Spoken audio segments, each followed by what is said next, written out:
Nós estamos fazendo um seminário, conversando aqui sobre afrociências, afroetnomatemática, afrobotânicas, né? Nós estamos então pegando o legado africano das ciências que foi transmitido para o Brasil e reestudando essas coisas na questão dessa produção no Brasil, e para levar isso depois para as escolas. Então, as questões que são, por exemplo, da matemática, a África teve um grande desenvolvimento matemático no passado, esse desenvolvimento matemático é muito aplicado, isso se reproduziu no Brasil em diversas coisas. Se nós pegarmos, por exemplo, as construções brasileiras antigas, todas elas têm um conteúdo do conhecimento africano. Então, isso tem que ser revisto pelo Brasil, isso tem que ser colocado nas escolas, isso tem que servir de base até para nós evoluirmos a ciência no Brasil, revendo as ciências passadas. Então, a afrociência está sendo revista, está sendo estudada, é um motivo pelo qual nós estamos aqui reunidos. Para todos e todas, nós vamos dar continuidade à atividade do seminário, né, do Laese. E esse seminário ele vem depois do curso de extensão do Laese, que chama-se Oficina de Indicadores Sociais, com ênfase em relações raciais. E dentre as atividades desenvolvidas né, por esse curso, o seminário, tem um fórum, tem diversas atividades que a gente continua fazendo no decorrer do ano de atividades do Laese. E hoje a gente está recebendo aqui a professora Cristiana. A professora Cristiane Kopp, né, ela é coordenadora do Núcleo de Pesquisa e Estudos em Educação e Matemática e diretora científica do Núcleo de Estudos Afro-Brasileiro da Universidade Federal de Uberlândia. Antes da Cristiane iniciar a atividade, eu queria fazer alguns breves comentários, né? Esse ano a gente não vai ter duas turmas do curso de extensão, a gente está terminando uma turma agora na segunda-feira, dia 18, e a próxima turma a gente espera que aconteça março do ano que vem, com uma carga horária um pouco mais extensa. A gente iniciou com 64 horas e essa última turma vai concluir com 183 horas, e a gente espera que acrescentar outros módulos na turma do ano que vem. Mas mesmo não tendo o curso no segundo semestre de 2011, a gente resolveu fazer uma atividade de uma palestra, ciclo de palestras do Laese. Tá? Então vou aproveitar o momento para divulgar essa atividade. A gente pretende trabalhar efetivamente com indicadores sociais, análise de indicadores sociais. A gente vai trazer alguns autores, alguns colaboradores escrita do segundo relatório, relatório racial, relatório anual das desigualdades raciais no Brasil. Então, de agosto a novembro, né, a princípio, a última sexta-feira do mês, a gente vai ter uma roda de debate sobre indicadores sociais, baseada em um dos capítulos do livro, mas não só do livro, não só do relatório, mas o tempo em curso também será contemplado. Tá? Então, vocês estão todos convidados e convidadas. Essa atividade ela vai ocorrer na mesma carga, mais ou menos no mesmo horário do curso, de 18h30 às 21 horas.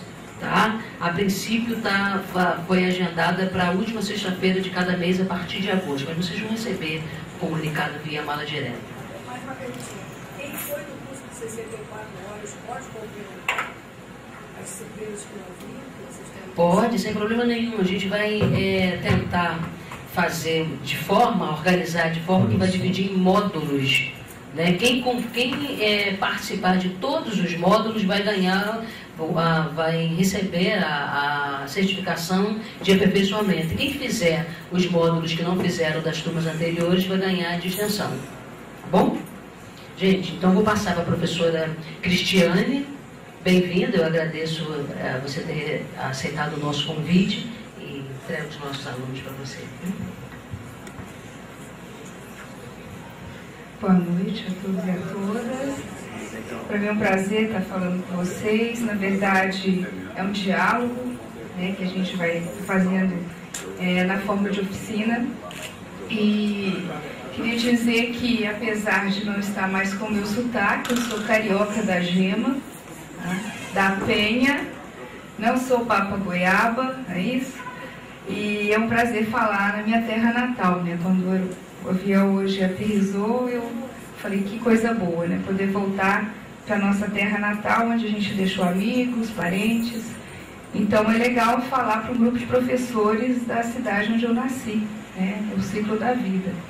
E é uma fala de algumas vivências, experiências que a gente tem tido ao longo aí do trabalho que a gente tem desenvolvido no NEAB.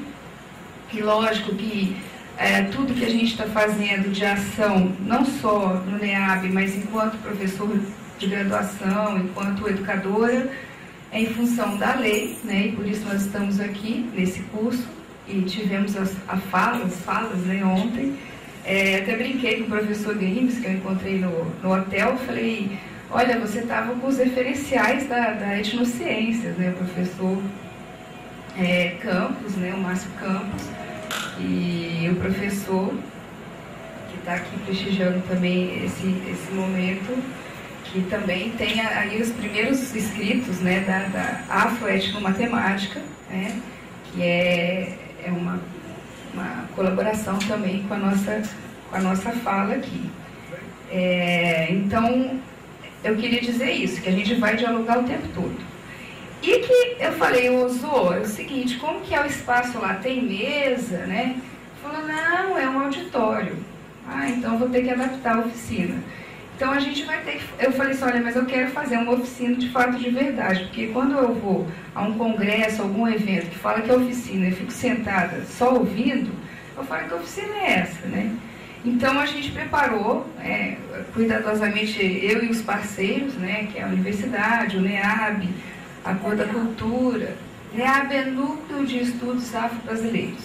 É um núcleo que há aí por iniciativa do governo federal em algumas universidades, tanto federais, estaduais e também particulares, que trabalha com a questão étnico-racial, relações étnico-raciais, e aí cada NEAB tem uma particularidade, né? O nosso lá, como por um acaso nós nos encontramos, né, nós temos um pessoal das exatas, né, porque em geral se interpreta a lei como tendo que ser aplicada, né, ou implementada apenas para a área de humanas, né? Ou então aquela fala do professor de matemática, olha, a lei não é para mim, matemática não tem nada a ver com isso, né, com etnia, nem com etno, quanto menos com a questão étnico-racial. E aí a gente vai mostrando e pesquisando a África e as questões afro-brasileiras como berço da matemática. Mas aí a gente vai começar a conversar. Acho que eu vou virar aqui. Então, alguns momentos a gente vai estar dialogando, alguns momentos trabalhando. Então, eu estou chamando aí. Tem jeito de apagar aqui? Cadê o nosso colega? Eu acho que vai ficar melhor para estar claro no fundo. A gente vai fazer um enredo aqui, né? O samba enredo não dá tempo, né? Mas um enredo. A gente vai criar um enredo, que é o enredo da etnomatemática. E como carioca, eu gosto de samba, gosto muito de samba, né? Sem nenhum tipo de arquétipo, tá? Eu gosto porque fui criada ouvindo e sambando. E apreciando também a raiz, né? Que nasce aí a raiz do samba nas comunidades, né? Então eu sempre falo lá na universidade que carnaval não é o desfile, né? O desfile é uma manifestação. O carnaval é o ano inteiro na comunidade, preparando enredo, depois a questão do samba enredo. E hoje a gente vai fazer um enredo, né? A gente vai criar o nosso enredo com a nossa cara, que é assim que funciona cada escola de samba, não é isso? E dentro desse nosso enredo, que é a etnomatemática no contexto das africanidades brasileiras, a gente vai conhecer um pouco, porque quando a gente vai compor um enredo, ou pensar no enredo para a escola de samba, né, a gente tem que pesquisar o assunto, não é isso? E é isso que a gente vai fazer nessa oficina hoje. Tá? Vai ter desfile também, tá? Mas a gente vai primeiro pesquisar. Vamos fazer o que acontece, o que já está acontecendo, né? Aí já toda uma preparação para o momento do desfile, que é o momento esperado. Mas, na verdade, o objetivo da oficina é que vocês desfilem as ideias que a gente vai trabalhar aqui na escola de vocês, no contexto de vocês, na prática da sala de aula, e é por aí que a gente vai conversar. Oi? Ah, tem, que chique. Tem o laserzinho também, tá bom? Pode ver, pra frente, pra trás, frente. Isso aqui, você sabe. Então, só pra parte do... Se eu errar, você não me liga não, tá? Bom, aí a proposta é refletir sobre a ideia da construção do conhecimento matemático numa perspectiva inter e transdisciplinar. Porque não dá para a gente falar da matemática só com um olhar, né? E não dá para falar de matemática só com português ou matemática só... Não dá para falar só interdisciplinarmente, mas transdisciplinarmente. Então, a nossa proposta, e o transdisciplinar, e aí é difícil falar depois dos professores, né?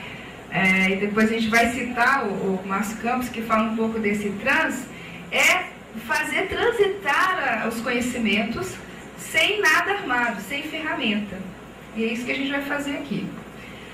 Bom, e depois pensar em uma educação matemática, que é a minha praia mais, né? Com atividades didáticas, fundamentadas em valores culturais afro-brasileiros e com esse novo olhar que é a etnomatemática. E sempre pensando em uma coisa que a gente tem discutido muito no NEAB, a questão do racismo científico, né? O que é ciência? É somente aquilo que está definido? É somente aquilo que está escrito? É somente aquilo que tem fonte? Ou um griot, por exemplo, ele dentro da oralidade dele, ele tem um conhecimento, e aquilo é ciência, e é validado. Então a gente está trazendo uma discussão que rompa com o racismo científico. Esse termo já existe, tá? Mas nós estamos trabalhando para melhorar o entendimento, eu e a professora Roberta, especificamente, para melhorar o entendimento do que seria isso, o racismo científico, né? Então, o que eu faço, o que eu construo é ciência. O que você faz é uma prática, lá, folclore, qualquer coisa. Nunca é ciência ou construção de uma ciência, ou de ideias matemáticas ou ideias dentro de outras áreas. E aí, dentro dessa questão do preconceito e o racismo científico, vem o olhar eurocêntrico, né? O que a gente vê em matemática, por exemplo, no curso de graduação, né? Quem aqui é professor de matemática? Então, vou mudar. Quem é professor de história? Professor de português? Quem é professor? Quem é professor? Quem é curioso? Que bom que você veio aqui. Curioso, professor de matemática ou não? Então a gente vai falar, ninguém vai fazer conta, tá? Não fiquem assustados, né? A palavra de matemática às vezes assusta, mas como eu falei, a proposta é inter e trans, tá? Então não fiquem com medo, né? Todo mundo vai passar. Fala, professor. Professor, às vezes você pergunta assim, quem é professor disso, né? As pessoas se escondem. Eu, por exemplo, descobri um projetista de barco aqui. Certo? Você perguntar para ele o que você faz, ele diz, eu sou pedagogo. Com certeza. Mas ele... E faz muita etnomatemática, e faz muita matemática. Escondido. Que bom. Então, nós vamos falar, então você vai ajudar muito, viu? Porque hoje a gente vai precisar dos conhecimentos que, em geral, a academia não valoriza. Tá? Então, e esses conhecimentos, e a nossa proposta, é o que eu acredito, é que eu tenho que levar para a minha sala de aula, é que eu tenho que levar para a formação de professores, lá com meus alunos, é que eu tenho que burlar o currículo que a universidade fala para eu cumprir. Eu cumpro, mas eu coloco a visão de África, certo? Que em geral a gente não vê. Então essa é a ideia. Aí vamos pensar um pouquinho. Aqui vai ser fácil. Quando a gente fala a palavra África, isso é um exercício aí da cor da cultura, quem já viu aquele vídeo nota 10, né? Qual palavra palavra vem à sua mente? Continente. Continente. Eu entreguei umas fitinhas da Cor da Cultura, que é parceiro do evento. Eu queria ouvir as pessoas que eu entreguei a fitinha da Cor da Cultura. A palavra que vem à sua mente quando você ouve África. Você não recebeu? Mas se quiser falar, a gente deixa, o grupo está pequeno, tá bom? Tem aquela, o que a gente ouve, né, no senso comum, né, nos alunos, que é sempre a parte mais ruim da África, né? A miséria, a fome, enfim. E o estereótipo é leão, zebra, dessa forma, o mundo mais selvagem. Savana e deserto. Savana e deserto. Quem mais que eu entreguei fitinha? Só veio para as mulheres com aquelas roupas próprias delas, né? Que eu acho muito bonito, eu gosto muito de ver, parece um desfile, pelo menos foi o que eu vi na televisão, um desfile de moda, com os turbantes e tudo mais.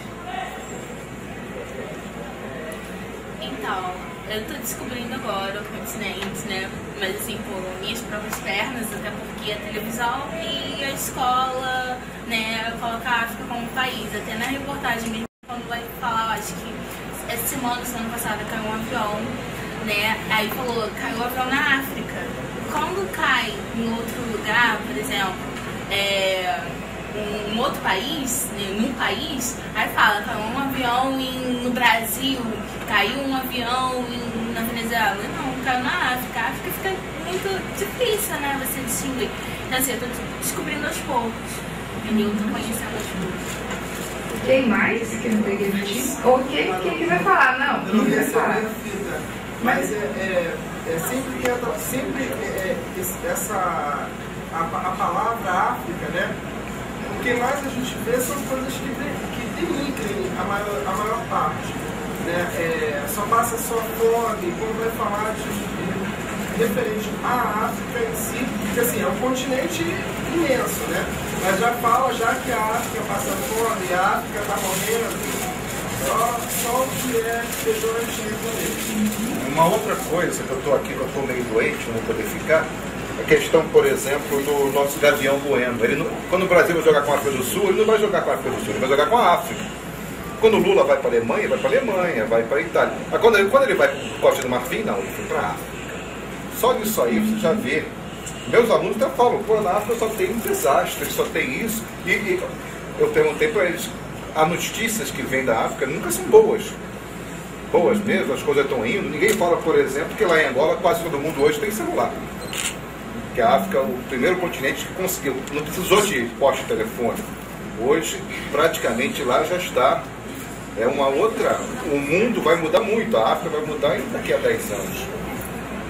Em termos de educação, e vai ter, comunicação vai ter. Pela primeira vez, a África tem como se comunicar com ela e com o mundo. Quem mais? Depois a gente fala. Maasai.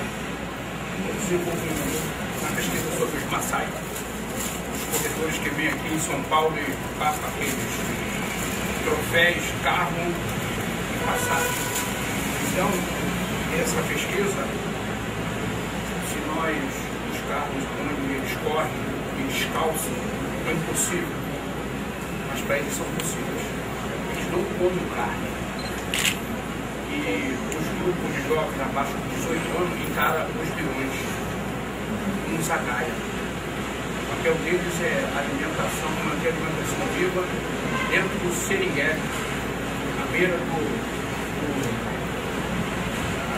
um lago Vitória e à beira de um monte alto que tem do lado direito, Então, os Maasai, eles têm um projeto deles também. Projeto de vida, calça, borracha de carro.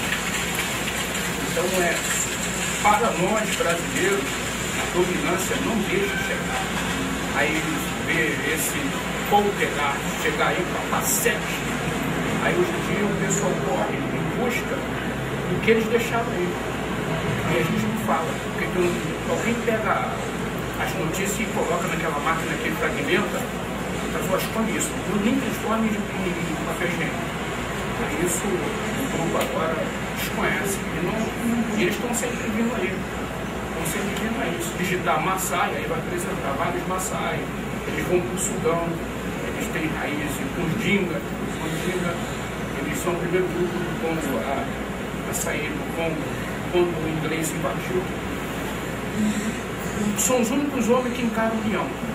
Eles pulam, dançam casadais, coloca direitinho que vai ver corte no rosto, aí vai ver a Maasai branca, aqui é a história do Só uma coisinha, qual é o seu nome? Lixane. Peguei um convite de bravo, vou ter que sair. Só uma coisinha, porque até os anos 60, por exemplo, os países africanos não iam para a Olimpíada, porque não tinha um país. Então, até nos anos 60, geralmente, quando tinha a maratona, quem ganhava era o pessoal da Finlândia. E depois começou a abrir em 52 os Estados Unidos com a União Soviética. Mas a maratona, por exemplo, nunca foi uma coisa nem da União Soviética, nem dos Estados Unidos. Então, a partir de 60, com a Abel Bikila, aí começa a Etiópia. E mais tarde, nos anos 70 e 80, que vai chegar o pessoal da Tanzânia, do Quênia. Agora, tem uma coisinha, os Estados Unidos até hoje nunca conseguiu um corredor de maratona. Eles tiveram que importar. Eles ganham medalha agora, mas o corredor deles é lá da Eritreia, que era da Etiópia. Eles compraram. Para ter medalha. A medalha, quando ele ganha, a medalha não é para a Eritreia e muito menos para a Etiópia. Ele é um americano. Quem mais? Mais ninguém? O David tinha? Alguém que eu não... David tinha que falar? Eu quero colocar que quando eu participei da cultura, até mal a gente falar disso, mas eu acho que a gente passa a ter um novo olhar quando a gente respeita que ali é o berço da humanidade, tem uma ancestralidade. Então a África me lembra ancestralidade, me lembra alegria, né? A gente tem muito essa visão de que lá tem toda a desgraça do mundo. Tem uma parte, infelizmente, construída também, mas que a gente tem que começar a mudar o nosso olhar também para isso. Construída, dominada. Né? Então, pensar, a gente trabalhou com uma oficina sábado para professores, né, formação continuada de professores, e um dos alunos falava assim, por que vocês falam em África e não na África? Né? E a gente falou, porque a gente quer mostrar que são várias Áfricas. Se a gente ficar falando na África, você vai ficar pensando que é local. E são várias Áfricas, né? E várias Áfricas no Brasil. Né? E por isso a gente está aqui com a lei, algumas universidades com portarias para a implementação da lei, e as escolas se associando a alguns projetos, mas ainda é muito pouco. Só que alguém tem que começar. E nós temos que começar. Lá na educação infantil, lá na universidade, na formação de professores, né? E não parar e dizer o que há de bom. Né? Nós sabemos de todas as dificuldades, né? E todo o país tem dificuldade, mas não se fala das riquezas, não se fala dos conhecimentos, não se fala da ancestralidade, né? Dos valores civilizatórios afro-brasileiros. E nós, enquanto educadores, né? Eu não sei quantos não são professores, e quantos seres humanos temos que falar assim. O que nós temos que falar é a nossa identidade. E a gente vai construindo isso, né? Quando você fala, eu estou descobrindo isso por mim. Lógico, porque a nossa educação é eurocêntrica. A nossa educação é eurocêntrica, na escola, na universidade. E não tem como a gente não ser também. Mas aí a gente tem que voltar esse olhar, né, e validar e ressaltar esses valores da cultura africana. E quantas Áfricas nós temos no Brasil? Né? E aí a gente vai descobrindo um pouco da nossa história, não é isso? Então, quando você fala, estou descobrindo agora, porque na escola não se fala, né? Mesmo com a lei, certo? Você descobre que lei é essa, né? Uma vez eu fui numa escola arrumar estágio para um grupo de indígenas e daí falei da lei 11.645 e a diretora falou assim, repete o número da lei, 11.000, que lei é essa? Não, ainda falou assim, fulana, pega uma caneta, anotou, e depois falou, que lei é essa? Né? Para ela dizer que ela está aplicando a lei. E aí a gente conseguiu pela universidade, pela extensão, colocar aqueles indígenas para falar da aula da cultura do grupo. E o movimento negro lançou lá na escola um projeto de congado, que no Rio não tem muito isso, né? Eu estou convivendo com essa realidade agora, que eu estou morando no Pontal do Triângulo Mineiro. Então, o congado é muito forte, né, lá no Pontal e em Uberlândia. E a gente conhece muito a Folia de Reis, né, aqui no máximo, assim, no interior, né? Aqui a gente não vê. Mas lá a gente tem essa realidade e é muito forte. E há essa manifestação já com as crianças de montar congados mirins numa escola que tem essa preocupação. Então, quando a gente fala essa palavra, e eu acho interessante esse exercício, eu trouxe um vídeo, mas não abriu, das minhas alunas da pedagogia, primeiro período de pedagogia, as respostas que elas deram, né? Então foi assim, selvagem, negro, uma que falou de desigualdade social, que é um pouco mais madura, a outra falou não sei, não falou nada, não sabia não tinha uma palavra na cabeça dela sobre água. E a gente propôs a um grupo de alunos para mostrar a importância da lei dentro da proposta didática daquela disciplina. Então é um exercício para a gente fazer com os nossos alunos, né? Que vem aí à sua mente? Mas só vem isso, né? Ou assistir a África no currículo do DVD Nota 10 da Cor da Cultura, que você pode baixar pelo próprio site ou no domínio público, tá? Bom, e aí vem uma outra realidade. Quando eu falei que tem a Cor da Cultura, os cursos de formação inicial, os cursos de formação continuada, é muito pouco. E aí vem uma fala do Munanga que diz o seguinte: nossos livros didáticos têm uma orientação que não contempla as raízes africanas do Brasil, influenciando negativamente na formação da autoestima dos jovens brasileiros de ascendência africana. Para qualquer pessoa se afirmar como ser humano, ela tem que conhecer um pouco da sua identidade, das suas origens, da sua história. E o Munanga tem várias obras, né, colocando essas questões, mas essa é muito forte. Também está no DVD A Cor da Cultura. Nossos livros não estão, né? Recentemente a gente ajudou a lançar uma coleção de ensino médio. No PNLD não passou, não passou, era muito inovador. E agora a editora quer colocar o livro nas escolas particulares. E eu fiz questão, né, como eu ajudei mais no primeiro livro, de colocar a África como berço da matemática no primeiro capítulo do livro. Sabe? Porque isso não tem livro algum, né? Então, eu até coloquei e falei, vamos ver o que vai dar, mas eu vou defender isso até o final. Porque não se faz, não se tem. E quando a gente entra nos projetos, nessas propostas, é aí que a gente tem que colocar o nosso enredo para desfilar. É na escola, num artigo, né? Eu fui a um seminário, um congresso internacional de educação interamericano, né, de educação matemática em Recife, há 15 dias atrás. Trabalhos de vários países. Aí eu peguei os resumos e fui olhar o que tem dentro da questão étnico-racial. 3 trabalhos. Muitos trabalhos, 3 trabalhos. O meu, de um amigo do meu mesmo grupo, lá da USP, o GPEM, e de uma professora do Recife, fazendo um relato de experiência que tinha feito na sala de aula. Sabe o que é isso? 3 trabalhos, numa gama de 600 trabalhos, só. Mas antes não tinha nenhum, mas é muito pouco.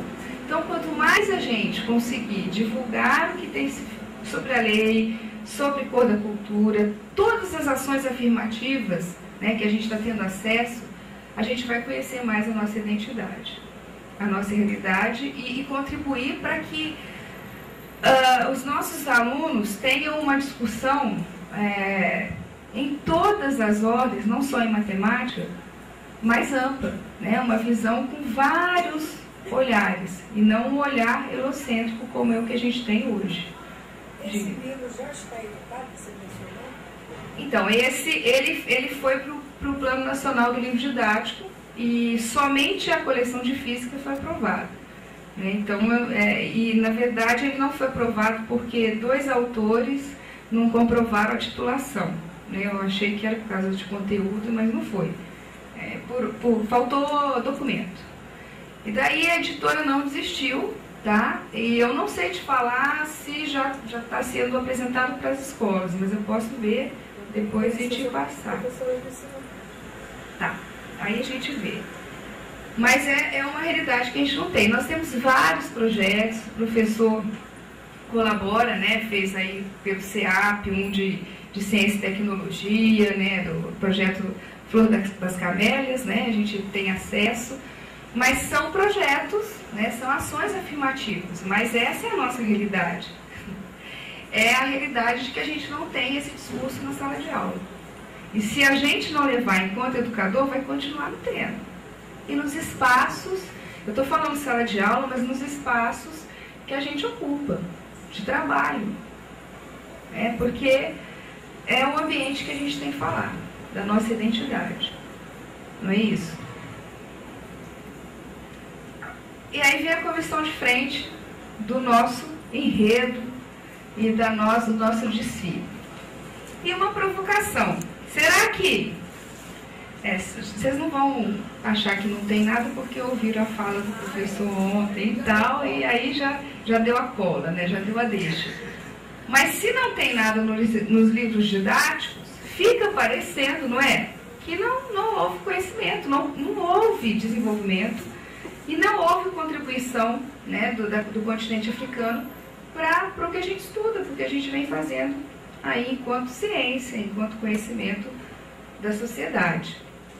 Então, às vezes a gente fala assim, mas será que tem algum conhecimento em África? E aí, de propósito, eu coloquei ali a pirâmide da região de Saqqara, e aí eu sei que o Guilherme já falou do Imhotep ontem com vocês, né?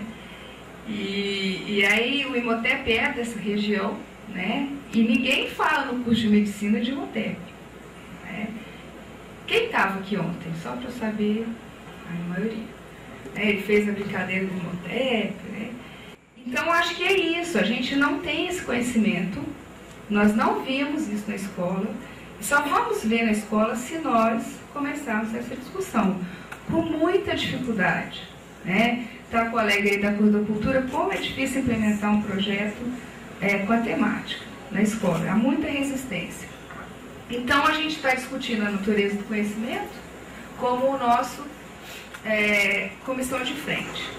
E nós vamos agora em equipes, talvez não sei agora, viu? Agora, talvez 4 grupos de 4, alguma coisa assim, tentar organizar um desfile sobre algumas etnomatemáticas, aí eu vou abrir o termo, né, que são de África, que foram desenvolvidos em África. E aí a gente vai preparar um desfile com todo o direito a adereços, tá? Quem sabe coreografias, passos, tá? E para embalar aí o nosso desfile, a gente vai pegar um samba-enredo desse ano, da Imperatriz, né? Que foi um dos sambas mais criticados 2011, porque era um samba difícil de ser cantado, tá? Então foi criticado, mas é de dizer o seguinte: a Imperatriz adverte, sambar faz bem à saúde, né? E aí o que tem no enredo? Alguém aqui conhece o samba enredo? Não é a sua escola, né? Não quer nem saber. É a escola elitista? Eu já sei da história toda. Lembre-se que eu sou carioca, né? Não é essa escola do coração, não é isso. Mas, na verdade, o que a Imperatriz traz? Ela traz essa visão.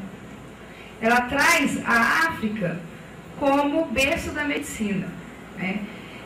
E o que eu acho interessante é justamente o logo do enredo, né?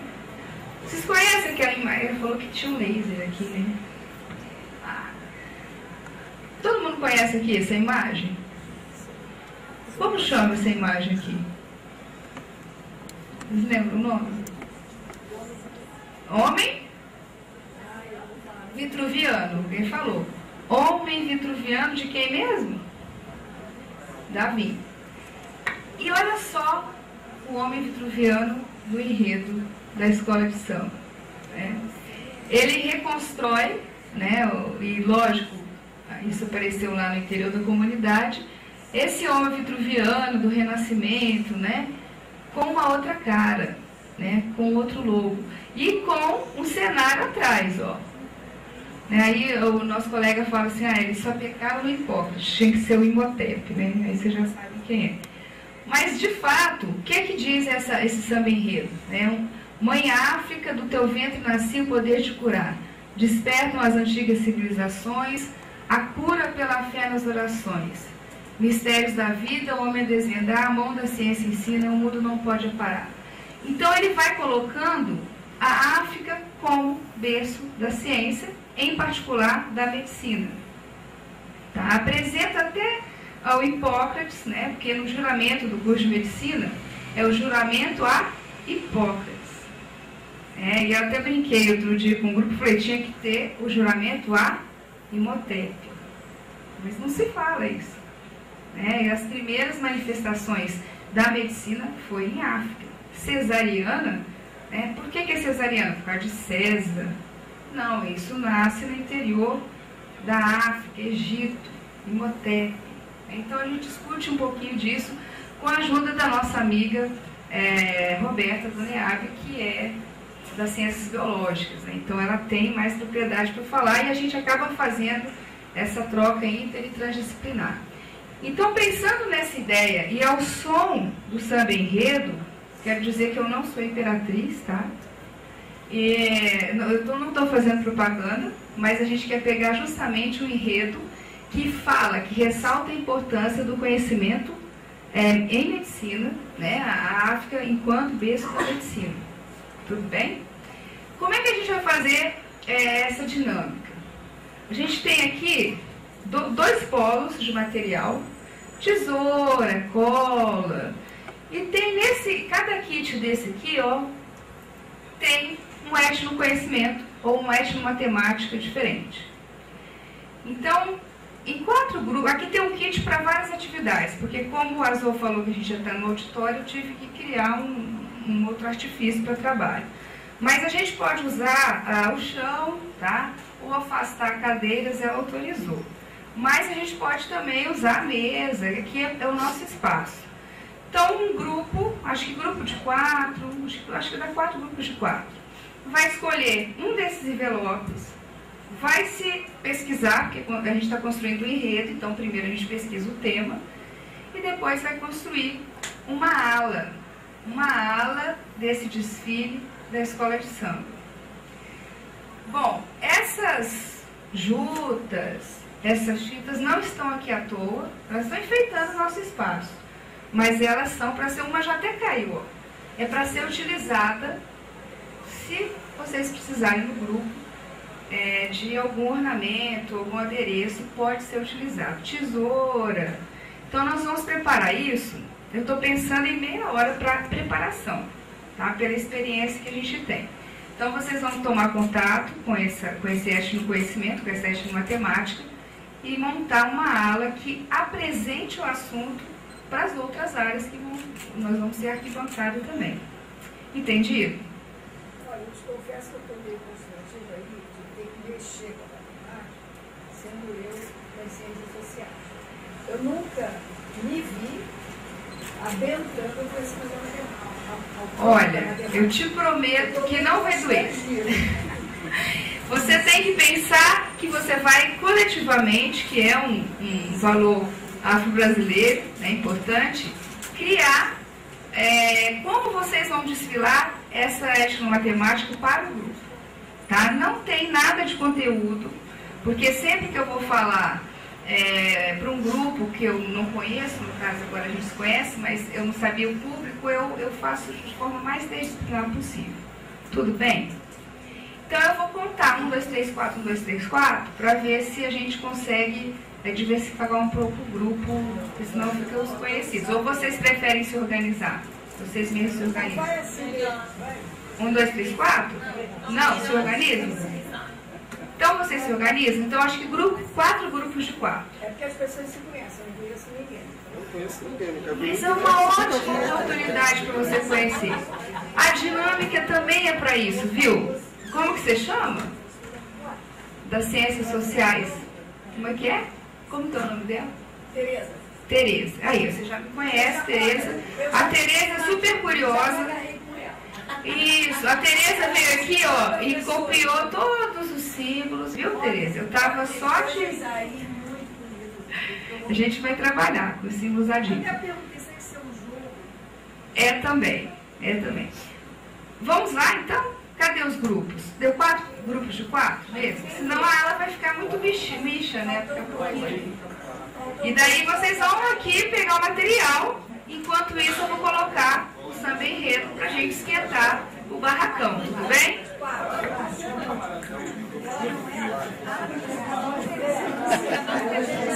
Não, é um tema por grupo. Vocês vão apresentar. Aí só não pode ser o mesmo. Não, por exemplo.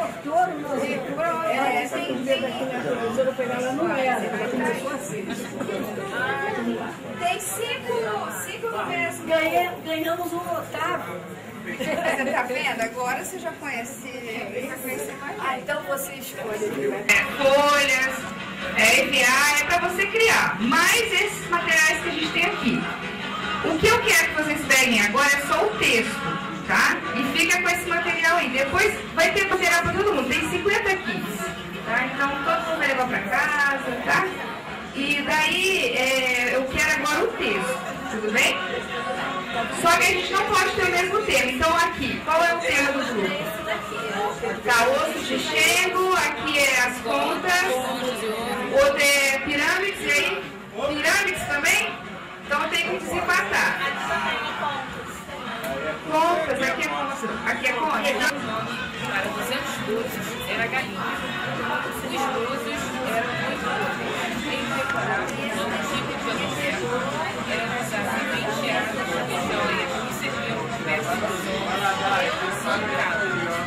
Eles eram especialmente usados para eles. Os vendedores usavam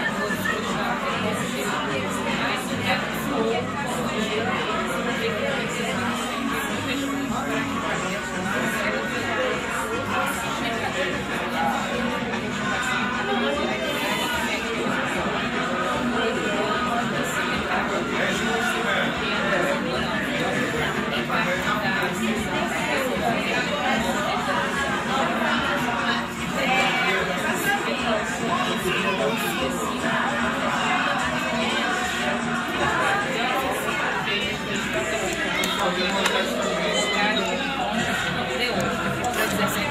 mais mil anos atrás, as pessoas mais ricas eram provavelmente reis iguais a conhecido como Gana. Eles situavam-se no norte do país, moderno Gana. O rei fabuloso era Mansa Musa, governante da Velha Mara, no oeste da África. Em 1324, ele viajou para o Egito, 60 mil homens e uma fortuna em ouro. Nessa época, as minas de ouro africanas forneciam ouro para as moedas correntes europeias. Por volta do ano de 1600, os mercadores passantes de Gana haviam desenvolvido sistemas de pesos de latão para medir o ouro em pó. Esses pesos representavam todos os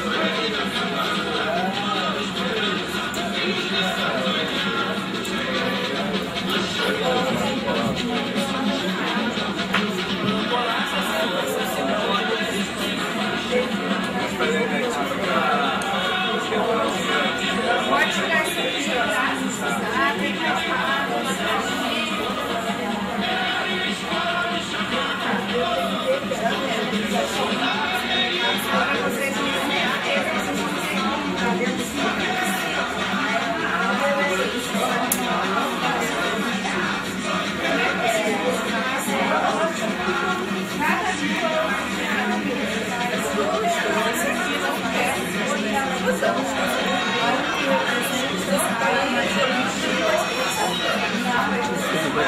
esse desenho aqui, por exemplo, mas a parte de baixo está aparecendo não.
uma cartolina da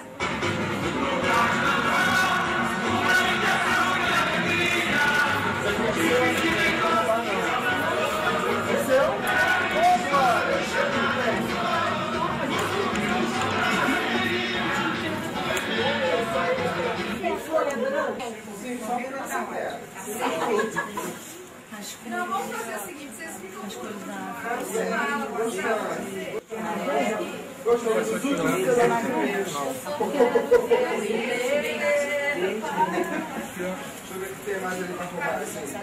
Vamos botar faixa,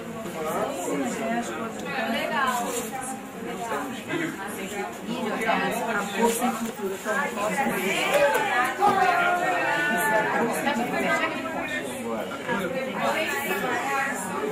Eu vou na frente abrindo lá.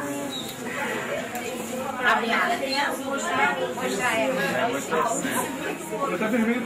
Pode ser estandarte. Isso. Peraí, gente, calma aí. Não, é assim, ó. Eu tenho comigo mais demais. Vou ficar já pelada já. Cadê o samba? Atenção, votação. Cadê o samba? A Merara tá passando. Abre ela, está passando. Essa é a primeira, vocês? Já estamos na concentração. Estamos na concentração. Legal, dá agora é você. Tá? E depois apresentar para o grupo a étnico-matemática. Tá? Mas se tem coreografia, tudo que vocês pensaram que representa o tema, vai ser colocado no momento do desfile. E aí a gente pode optar, ou desfila todo mundo, a gente faz o desfile da escola toda, ou a gente vai ala por ala e a gente fica ali colocada, torcendo. Todo mundo a gente arma aqui como se fosse na escola. Então tá, então todo mundo. No outro grupo que eu fiz também foi preferiu todo mundo. E fica mais bonito.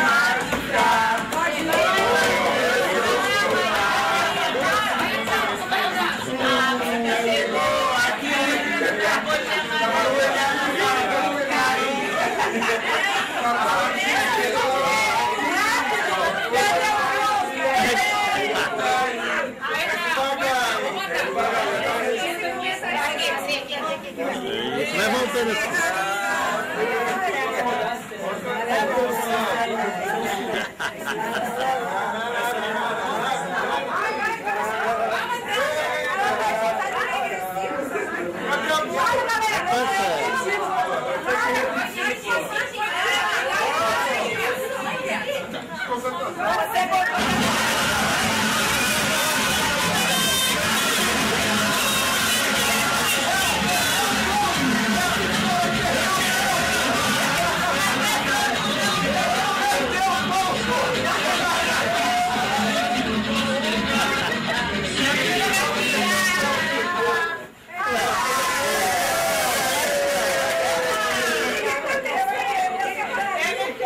A gente tem um samba de rego aqui, ó. Calma aí, Gira aí, Maria.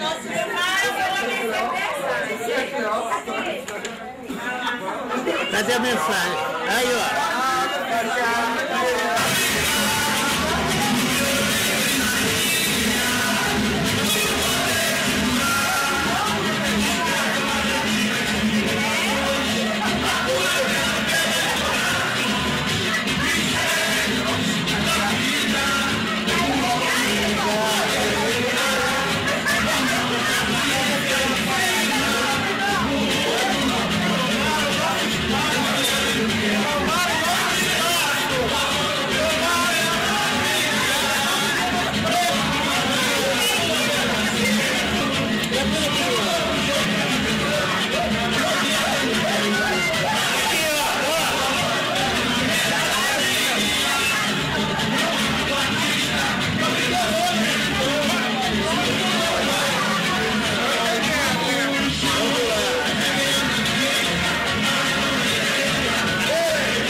gente ensinou, agora explica as alas, né? Sempre é explicando ao longo.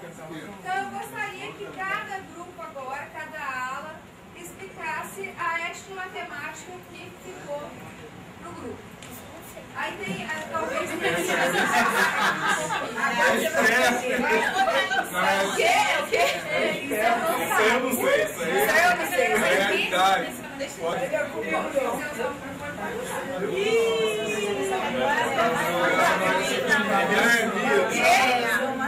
Na realidade, o nosso boa noite a todos. Matemática, tá falando já. Então, o nosso grupo veio apresentar aqui na passarela, na grande passarela, a situação, a dualidade no Egito Antigo. A dualidade, sim, todos que nós estávamos lendo, que eles utilizavam do dobro para poder fazer a multiplicação. Multiplicação que hoje nos chega de uma maneira muito fácil. Apresenta aí, por favor. Que não é essa aqui, a tradicional. Essa tradicional, mas depois de milênios de estudo chegamos a essa fórmula, mas no primeiro momento o que eles faziam para calcular o número? Eles escolhiam os dois números e faziam duas colunas.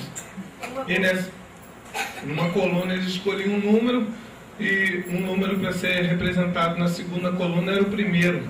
E na outra coluna, ou seja, na primeira, eles escolhiam o número 1. Olha, gente, matemática eu sou fraco, tá? Então, aí após escolher esse número, ele iria fazendo o dobro. Aí depois você selecionava um dos números e fazia a soma. Com essa soma você obtinha um resultado. Um número multiplicado por outro era igual. E assim achava o resultado. Era só fazer fantasia. Então, foi assim. É só fazer a correspondência. Aqui a gente fez a multiplicação entre o 7 e o 9. Aí você escolhe tipo, a gente vai multiplicar 7 por 9. A gente pega o 7. Aí faz o dobro de 7. 7, 14, 28, 56. Vai fazendo o dobro. De cada número. Aí você pega o número 1 e vai continuar fazendo o dobro. 1, 2, 4, 8. Aí aqui você vai pegar os nessa números primeira correspondentes. Coluna, os números que somados dão 9, que é o 8 e o 1. Aí a gente marca o 1 e o 8, que é a soma dá 9. Aí a gente olha na coluna do lado, que deu o resultado da multiplicação foi 7 e 56. Somando 7 com 56 dá 63. Que é 7 vezes 9. E por que a bandeira? A bandeira é exatamente para isso, para representar essa dualidade que eu estava explicando com as amigas, a gente estava conversando. A situação da dualidade, o lado de cá, o lado de lá, o lado do Nilo, da parte das pirâmides, o lado funerário, e se encontrar a cruz aqui ansada, que é a representação, né, da imortalidade, e o olho que tudo vê. Mas tudo assim, vê nos dois lados. Eu achei interessante, porque até então eu não tinha olhado por essa expectativa dos números. Eu só conseguia ver por outros ângulos, principalmente através da filosofia, do esoterismo e aqueles estudos mais aprofundados dos mistérios. Então achei interessante e vim aqui representando. Peraí. Achei interessante que na hora que nós fomos fazer o número, que a intenção era abrir um círculo e apresentar isso no chão.